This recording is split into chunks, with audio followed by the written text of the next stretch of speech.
கௌரவ விரிவுரையாளர்களுக்கு பணிக்கொடை வழங்குக என்று பாமக தலைவர் அன்புமணி வலியுறுத்தியிருக்கிறார். இதுகுறித்த அண்மை செய்தியை பார்த்து வருகிறோம். கௌரவ விரிவுரையாளர்களுக்கு ரூபாய் 25 லட்சம் பணிக்கொடை வழங்க வேண்டும் என பாமக தலைவர் அன்புமணி வலியுறுத்தியிருக்கிறார். கௌரவ விரிவுரையாளர்களுக்கு பணிக்கொடை வழங்குக என்று பாமக தலைவர் அன்புமணி வலியுறுத்தியிருக்கிறார். இதுகுறித்த அண்மை செய்தியை பார்த்துக் கொண்டிருக்கிறோம். கௌரவ விரிவுரையாளர்களுக்கு ரூபாய் 25 லட்சம் பணிக்கொடை வழங்க வேண்டும் என பாமக தலைவர் அன்புமணி வலியுறுத்தியிருக்கிறார். கௌரவ விரிவுரையாளர்களுக்கு பணிக்கொடை வழங்குக என்று அன்புமணி வலியுறுத்தியிருக்கிறார். கௌரவ விரிவுரையாளர்களுக்கு ரூபாய் 25 லட்சம் பணிக்கொடை வழங்க வேண்டும் என பாமக தலைவர் அன்புமணி வலியுறுத்தியிருக்கிறார். கௌரவ விரிவுரையாளர்களுக்கு ரூபாய் 25 லட்சம் பணிக்கொடை வழங்க வேண்டும் என பாமக தலைவர் அன்புமணி வலியுறுத்தியிருக்கிறார். இதுகுறித்தான அண்மை செய்தியை பார்த்துக் கொண்டிருக்கிறோம்.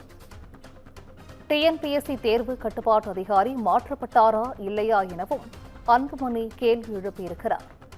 கௌரவ விரிவுரையாளர்களுக்கு ரூபாய் 25 லட்சம் பணிக்கொடை வழங்க வேண்டும் என பாமக தலைவர் அன்புமணி வலியுறுத்தி இருக்கிறார்.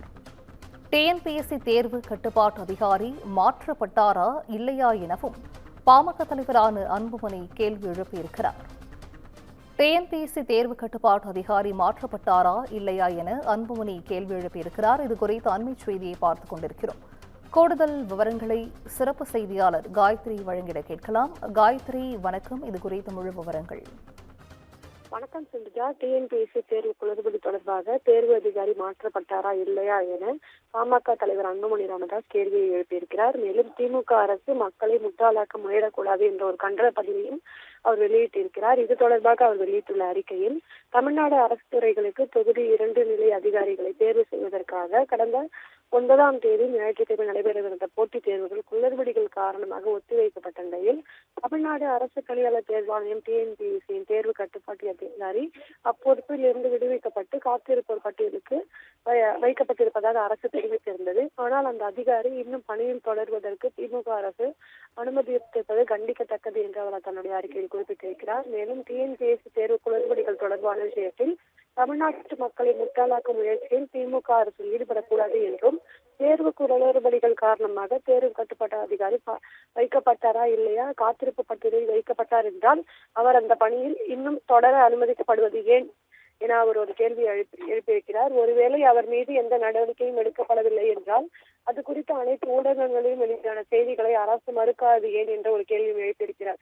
எனவே திமுக அரசு இது தொடர்பாக திமுக அரசு விளக்கம் அளிக்க வேண்டும் என்றும், தொகுதி 2 தேர்வு குளறுபடிகள் பற்றி விசாரணைக்கு ஆணையிட வேண்டும் என்றும், தவறு செய்த அனைத்து அதிகாரிகளும் தண்டிக்கப்பட வேண்டும் என அன்புமணி கேள்வியும் ஒரு கண்டனத்தையும் பதிவிட்டிருக்கிறார். அதனைத் தொடர்ந்து அவர் வெளியிட்டுள்ள அறிக்கையில் இதே போன்ற மற்றொரு அறிக்கையும் அன்புமணி ராமதாஸ் வெளியிட்டிருக்கிறார். அதில் கௌரவ விரிவுரையாளர்களுக்கு கண்ணியமற்ற முறையில் ஊதியம் வழங்குவதா என்ற ஒரு கேள்வியை எழுப்பியிருக்கிறார். குறிப்பாக தமிழ்நாட்டில் உள்ள அரசு கலை மற்றும் அறிவியல் கல்லூரிகளில் பணியாற்றும் கௌரவ விரிவுரையாளர்கள் தங்களின் ஊதியத்தை பல்கலைக்கழக மானிய பரிந்துரையின்படி 57,500 உயர்த்தி வழங்க வேண்டும் என்றும், 25 லட்சம் பணிக்கொடை வழங்க வேண்டும் என்ற உள்ளிட்ட கோரிக்கைகளை வலியுறுத்தி தொடர் வேலை நிறுத்தத்தில் ஈடுபட்டுள்ளனர்.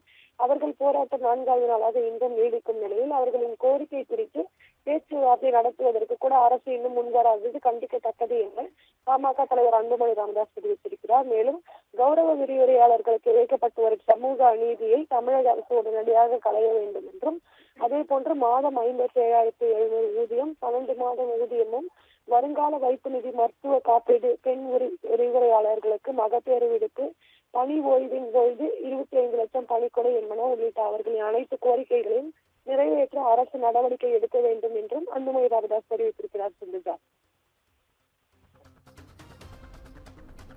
நன்றி காயத்ரி. விவரங்களை வழங்கியமைக்கு நன்றி.